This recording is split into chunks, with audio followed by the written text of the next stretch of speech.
நேற்று 28/11/2025 அன்று Goundampalayam housing board பகுதியில் நடந்த கண்ணக்களவு வழக்குகள் ஹவுஸ் பிரேக்கிங் பை டே அந்த சம்பவம் தொடர்பாக 12 முதல் தகவல் அறிக்கை எஃப்ஐஆர் பதிவு செய்யப்பட்டு அதில் புலன் விசாரணை செய்யப்பட்டு இருந்தது. ஸோ அதில் நம்ம இருக்கக்கூடிய CCTV evidence and other evidences plus secret information மூலமா நமக்கு யார் குற்றவாளிங்கிறது தெரிய வந்தது. அவங்க ஒரு பர்டிகுலர் இடத்துல தங்கியிருக்கிறதாகவும் குனிமுத்தூர் பகுதியில் பர்டிகுலர் இடத்துல தங்கியிருக்கிறதாகவும் நமக்கு தகவல் வந்தது. ஸோ அதை பேஸ் பண்ணி Goundampalayam inspector Vettichelvi and party அவங்க அங்கே போகும்போது அவங்க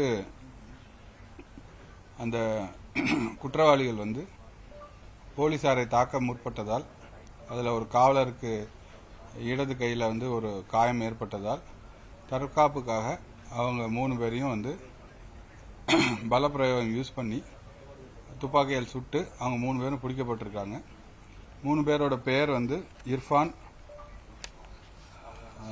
ஆப்பூர் மஜித்புரா உத்தரப்பிரதேஷ் என்ற பகுதியை சேர்ந்தவர், கல்லு ஆரிஃப் அவரும் மொஹாலு கஜிவாலா உத்தரப்பிரதேஷ் பகுதியை சேர்ந்தவர், 3வது ஆள் ஆசிஃப் ஜில்லா காசிப்பூர் அந்த உத்தரப்பிரதேஷ் அதை சார்ந்தவங்க. ஸோ இவங்க ஒரு கடந்த டிசம்பர் தீபாவளிக்கு முன்னாடி இங்கே ஒரு வீடு தங்கி இருந்து ஒரு 12 பேர் அலுமினியம் பாத்திர வியாபாரம் செஞ்சிட்டு இருக்காங்க. ஸோ அந்த அவங்க கூட இவங்க ஒரு 2 நாளைக்கு முன்னாடி இங்கே தங்கியிருக்காங்க. இந்த 3 குற்றவாளிகளும் துணி வியாபாரம் செய்வதாக அவர்களிடம் கூறிவிட்டு அவங்க இந்த சம்பவத்தில் ஈடுபட்டிருக்காங்க. ஸோ 3 பேரும் இப்போ ஹாஸ்பிட்டலில் அட்மிஷனில் இருக்காங்க.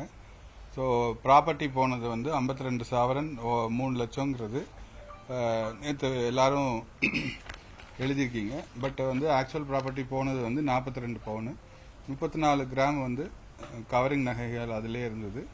வெள்ளி ஐட்டம் 500 கிராம் போயிருக்குன்னு சொல்லியிருக்காங்க. அந்த 500 கிராம் ரெக்கவர் செய்யப்பட்டுள்ளது. அதுபோக கேஷ் 1.5 லட்ச ரூபா கிட்ட ரெக்கவர் செய்யப்பட்டிருக்கு.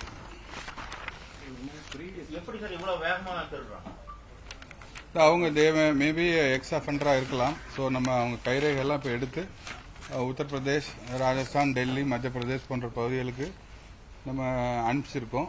அங்கேருந்து அவங்க செக் பண்ணி நமக்கு சொன்னா அவங்களுக்கு பழைய கேஸ் இருக்குங்கிறத நமக்கு தெரிய வரும்.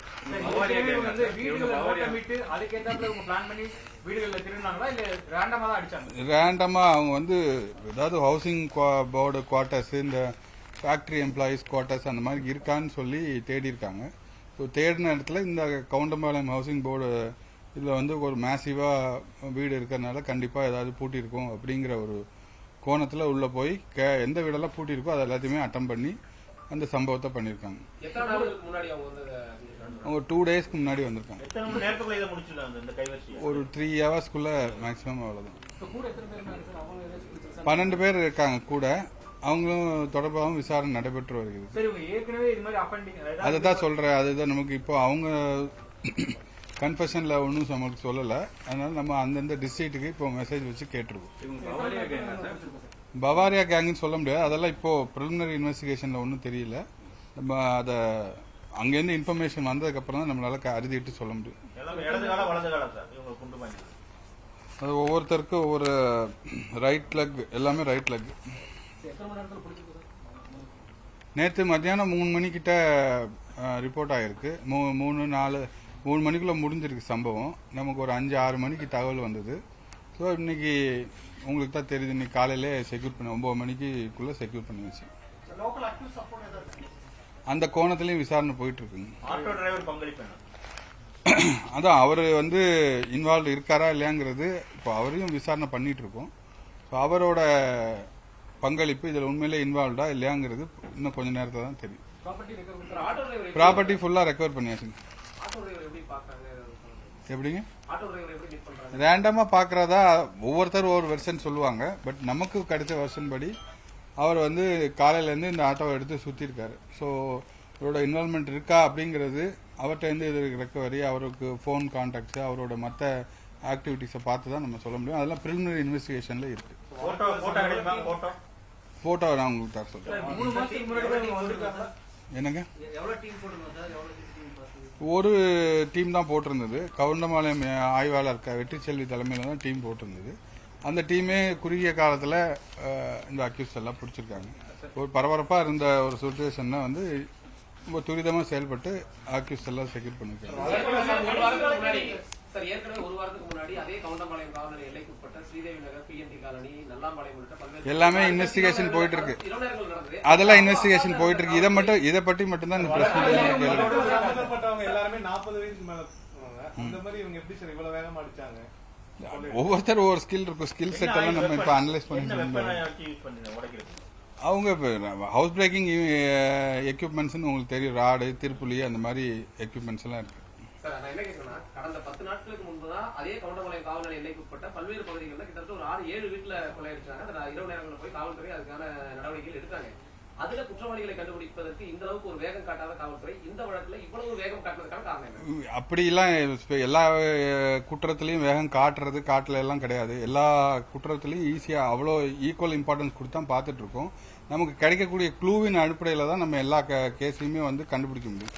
இந்த கேஸ்ல வந்து இமிடியேட்டா க்ளூ கிடைச்சது, நமக்கு தகவல் வந்தது, அதனால இமிடியேட்டா அரெஸ்ட் பண்ணிருக்கோம். அந்த கேஸ்லயும் அரெஸ்ட் பண்ணோம். காவல்துறை தொடர்ச்சியா வந்து பெண்கள் மீது கை வைத்தாலோ இந்த மாதிரி வீடு புகுந்து கொண்டாலோ துப்பாக்கியால் சொல்லக்கூடிய ஒரு சூழல் வந்திருக்கு. இது வந்து குற்றம் செய்வர்களை மிரட்டும் நோக்கம் வந்து துப்பாக்கி மிரட்டும் இல்ல. அந்த சிச்சுவேஷன்ல என்ன தேவையோ அதை தான் நம்ம பண்ணிருக்கோங்க. சிச்சுவேஷன்ல வந்து இப்போ உங்களை யாராவது வந்து தாக்க முற்படுறாங்கன்னா நமக்கு வந்து நம்மளோட செல்ஃப் டிஃபென்ஸ்க்காண்டி நம்ம யூஸ் பண்ணக்கூடிய ப்ரொவிஷன் நமக்கு சட்டத்திலே இருக்கு. ஸோ அந்த சட்டத்தை யூஸ் பண்ணி தான் நம்ம இந்த இதை பண்ணிருக்கோம். என்னங்க, என்னதுங்க, அப்படிலாம் ஒண்ணும் இல்லைங்க. அந்தந்த சிச்சுவேஷனுக்கு ஏத்தாப்புல தான் அந்த துப்பாக்கி பிரயோஜனம். பார்த்திபன் சொல்லிட்டு அவர் இப்ப பரவாயில்ல, நல்லா லெப்ட் ஹேண்ட்ல.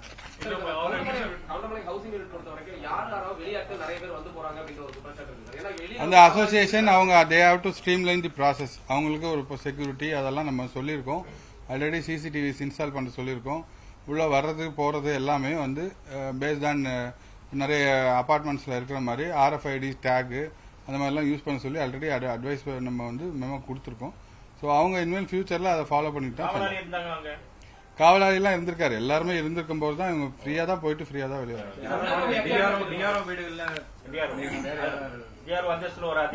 ஆமா, அவங்க வீட்டுல அதான் ப்ராப்பர்ட்டி ஃபுல்லாவே ரெக்கவர் பண்ணிருக்காங்க. பப்ளிக் கேமராவை நம்ம கண்ட்ரோல் ரூமோட வாட்ச் பண்றது, அதை டை அப் பண்றது எந்த ஸ்டேஜ்ல இருக்கு போயிட்டு இருக்கு. இப்போ நம்ம வந்து லேட்டஸ்டா வந்து கேபிள் டிவில வரக்கூடிய அந்த கேபிள்ல இருக்கக்கூடிய ஒரு 6 கோர்ல ஒரு கோர் நம்ம கேட்டிருக்கோம். கேபிள் டிவி அசோசியேஷன்ஸ் நமக்கு ஹெல்ப் பண்றதா சொல்லியிருக்காங்க. ஸோ ஃபர்ஸ்ட் ஃபேஸா இப்போ RS-புரத்துல இருந்து இங்க கொண்டு வரோம். ஸோ அது இல்லாத நமக்கு நாம திட்டத்தில் கவர்மெண்ட் வந்து சாங்ஷன் பண்ணியிருக்காங்க. சிட்டி ஃபுல்லா OFC லே பண்றதுக்கும் அந்த ப்ராசஸும் போயிட்டு இருக்கு. ஒன்ஸ் அந்த ப்ராசஸ் முடிஞ்ச உடனே நம்ம என்டையர் CCTV பப்ளிக் பிளேசஸ்ல இருக்கிற CCTV-யை நம்ம கண்ட்ரோல் ரூம்லோட இறச்சிருவோம். வந்து 3 நாள் ஆனா இந்த ஒரு 3 பேர் வந்து இந்த குற்றத்தில் ஈடுபட்டிருக்காங்க. 3 நாளுக்குள்ள இவ்வளவு அனலைஸ் பண்ண முடியாது. உள்ள இருக்கவங்க யார் மூலமா தான் அதுதான் பிரிலிமினரி இன்வெஸ்டிகேஷன்ல தான் இருக்குன்னு முதல்ல சொல்லிட்டேன். அது எல்லாம் விசாரிக்கணும். யார் யார் இன்வால்வ் ஆயிருக்காங்க, யார் யார் இதுல சம்பந்தம் இருக்குங்கிறது இனிமேல விசாரிக்கணும். எல்லாத்தையுமே விசாரணை பண்ணிட்டு செய்தி சேகரிக்க சென்ற சில செய்தியாளருடைய செல்போன் புடுங்கப்பட்டு அவரிடம் வந்து காவல்துறை அத்துமீறலாம் இல்ல. எங்களுக்கு வந்து இருக்கக்கூடிய க்ளூவை வந்து நாங்க பாதுகாக்கணும். நாங்க பாதுகாத்துட்டு எல்லாத்துட்டையும் அதை க்ளூ எல்லாம் கொடுத்துட்டு இருக்க முடியாது. அது என்ன நடந்தது நான் விசாரணை பண்றேன். Okay, thank you.